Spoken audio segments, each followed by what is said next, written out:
कि हमारे देश के प्रधानमंत्री नरेंद्र मोदी जी जो 56 इंच की छाती की बात करते हैं, भारत के विश्व गुरु होने की बात करते हैं, आज जब अमेरिका का मंत्री कह रहा है कि हम परमिशन दे रहे हैं तो उनकी सरकार खामोश क्यों? और बीते कई मसलों पर भारत सरकार अमेरिका के सामने खामोश क्यों है, जबकि अमेरिका कई बार हमारे आत्मसम्मान पर चोट पहुंचाता है। सवाल आज हमारी साख पर लेकर है। सवाल आज जो तेल से ज्यादा अपमानजनक भाषा पर है।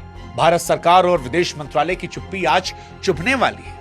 आज भारत के 140 करोड़ लोग ये जानना चाहते हैं कि आखिर क्या मजबूरी है कि हम अमेरिका की लगातार हो रही बदतमीजियों पर मौन हैं। एक तरफ हमसे कहा जाता है कि हम विश्व गुरु हैं, ये नया भारत है, ये अपनी नीतियां खुद तय करता है, हमारी अपनी एक धमक है। लेकिन सवाल यह है, क्या हमारी आजादी समझौते का विषय है?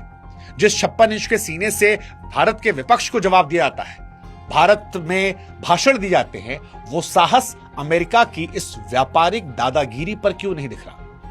क्योंकि अगर आज हम अमेरिका को कड़ा जवाब नहीं देते हैं तो कल कोई और देश शायद हमारी आर्थिक आजादी को चुनौती देगा, या फिर अमेरिका का हौसला लगातार बढ़ता रहेगा। अगर अमेरिका से दोस्ती है तो क्या वो बराबर की शर्तों पर है, या हमने अमेरिका के सामने सरेंडर कर दिया है? और अगर सरेंडर किया है तो क्या ये एक नए दौर में, एक नए दौर की गुलामी नहीं है?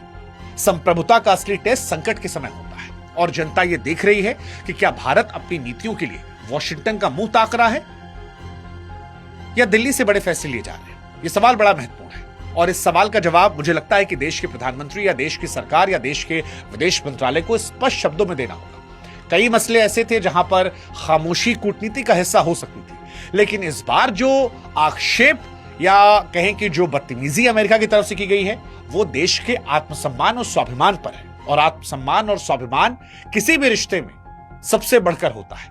रिश्ते में चाहे दोस्ती हो, प्यार हो या कूटनीति हो, आत्मसम्मान और स्वाभिमान समझौता नहीं होना चाहिए। और जब बात 140 करोड़ भारतीयों की हो तो यहां पर हम अपने देश के प्रधानमंत्री जी से अपेक्षाएं करते हैं।